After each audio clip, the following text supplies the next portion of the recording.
عمل اللي كان معاه في مجلس الوزراء ساعتها اللي درس الموضوع ده وقال ان المشروع ده قابل ليه يا دكتور مصطفى؟ قابل للنجاح. فنوجه له التحيه وانتوا عملتوا كوبري بتاع توشكا مش كده؟ ايوه يا فندم. اللي هو عبر المفيد. ايوه يا فندم. فاحنا نطلق عليه محور ايه؟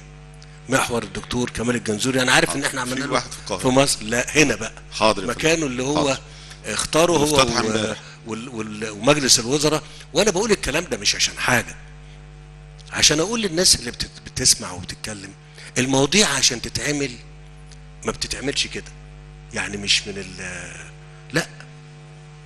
وما ينفعش ناخد الرأي ونقول الحقيقة. معناش يا دكتور مصطفى فلوسنا ايه؟ كنا نعمل ده فما اتعملش. فلما ما اتعملش بدل ما نقول معناش نقول المشروع مش ناجح. لا المشروع ناجح.